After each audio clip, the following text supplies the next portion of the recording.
Hey, everybody.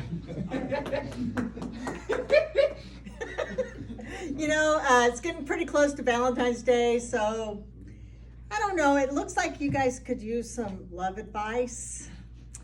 Yeah, I've been married 44 years, so thank you.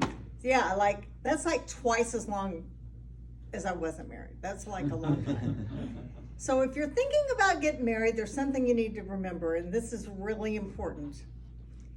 First of all, you have to find who you're going to marry, but you've got to figure out why and what that you want. Now, in my case, things just didn't go the way I thought it was going to go. So I majored in journalism, and I had these dreams of being a big journalist, and traveling the world, interviewing everyone.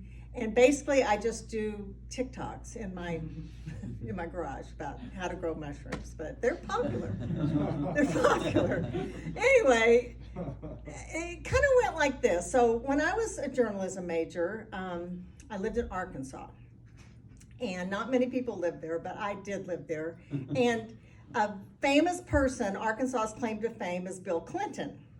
Now, y'all might be a little bit young, so just clap if you don't know who he is. Okay. And you know the big scandal that he had, right? Anyway, Bill Clinton offered me a job. I was going to be his press secretary.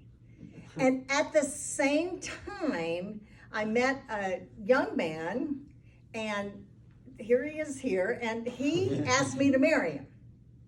So I was at a quandary because I'm living in Arkansas, but my husband, Allan, said, let's go to California. And I'm like, oh. So I got to California, I stepped off the plane, I'm like, I'm gonna marry this guy, forget about Bill. So in the meantime, my roommate heard about this job. I said, you ought to go down and apply. And she said, okay, but I don't have anything to wear. I need to borrow your dress. Oh. And, I'm never going to get that blue dress back. Never.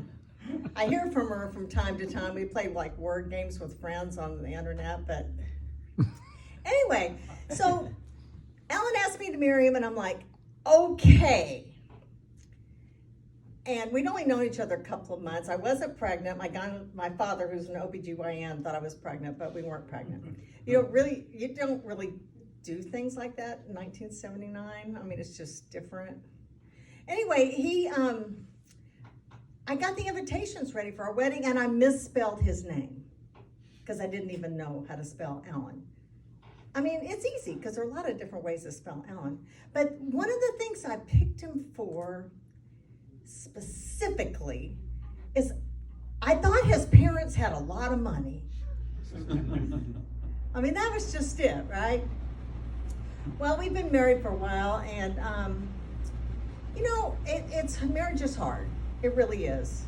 It's hard. I find it hard, like while I'm married, to date other people. So I'm just gonna foster a few men, until they get their forever homes. But anyway, so we go rolling along, and now when we go places, he tells me what to do. So he tells me how to drive. He's like, don't do that, watch out, you're gonna hit something. And that's just getting out of the driveway. I mean, I'm not a good driver, I'll admit. I ran over my little grandson's tricycle, but he's gotta quit leaving that in the middle of the living room. He just does.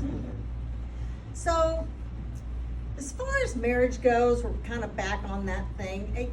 I can pretty much predict most of the moves that are made these days.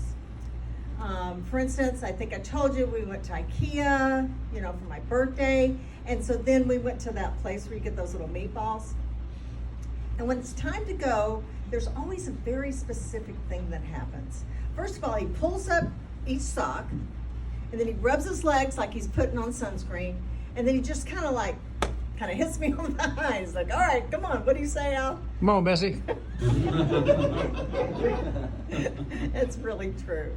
Well, I don't have much more to tell y'all about being married, except just make sure that you have a very specific reason. I thought mine was pretty good. Remember, I told you I got on social media. You can follow me anytime you want. It's called Life Alert. Have a good night, everybody. Yeah.